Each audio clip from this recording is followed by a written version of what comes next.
কসবা উপজেলা নির্বাহী কর্মকর্তা মোহাম্মদ শাহরিয়ার মুখতারের বিদায় ও নতুন নির্বাহী অফিসার মোহাম্মদ সামিউল ইসলামের দায়িত্ব গ্রহণ।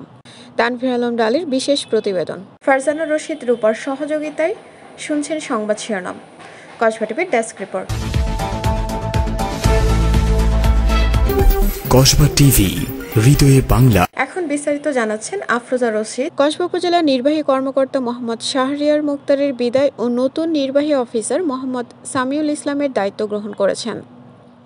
আজ বৃহস্পতিবার সকালে নবাগত উপজেলা নির্বাহী কর্মকর্তা মোহাম্মদ সামিউল ইসলাম দায়িত্ব গ্রহণ করেন। একই সময় সাবেক উপজেলা নির্বাহী কর্মকর্তা মোহাম্মদ শাহরিয়ার মুখতার দায়িত্ব অর্পণ করেন। নবাগত উপজেলা নির্বাহী কর্মকর্তা মোহাম্মদ সামিউল ইসলামকে ফুল দিয়ে সাবেক উপজেলা নির্বাহী কর্মকর্তা মোহাম্মদ শাহরিয়ার মুখতার শুভেচ্ছা জানান। এর আগে কসবা উপজেলা সহকারী কমিশনার ভূমি ও উপজেলা পরিষদের পক্ষ থেকে পৃথকভাবে ফুল দিয়ে শুভেচ্ছা জানানো হয়। উপজেলা নির্বাহী অফিসারের কক্ষে সাবেক উপজেলা নির্বাহী কর্মকর্তা মোহাম্মদ শাহরিয়ার মুখতার নবাগত উপজেলা নির্বাহী কর্মকর্তা মোহাম্মদ সামিউল ইসলামকে সাংবাদিক, মুক্তিযোদ্ধা ও সরকারি কর্মকর্তাদের সাথে পরিচয় করিয়ে দেন।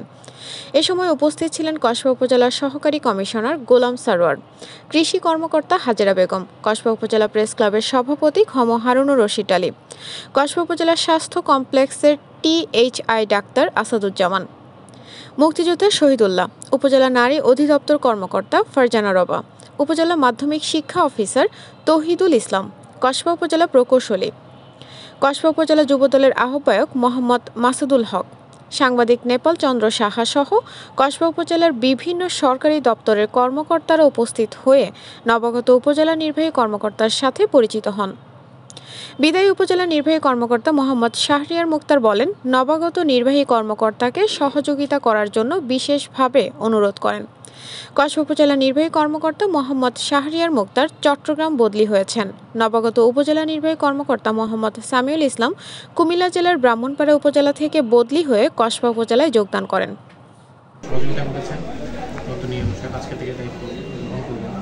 আপনারা ঠিক একইভাবে আপনারা সহ যারা পলিটিক্যাল আছেন, মুক্তিযোদ্ধা আছেন, যারা সুদীজন আছেন, সবাই নতুন নিয়মকেও ঠিক একইভাবে সার্বিক সহযোগিতা করবেন, এটা আমার অনুরোধ এবং প্রত্যাশা।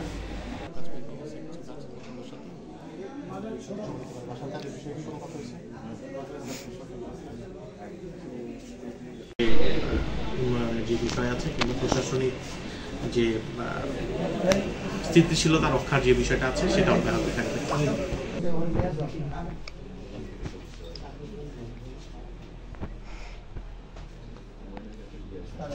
কসবা টিভির সংবাদের সাথে থাকার জন্য ধন্যবাদ জানাচ্ছি।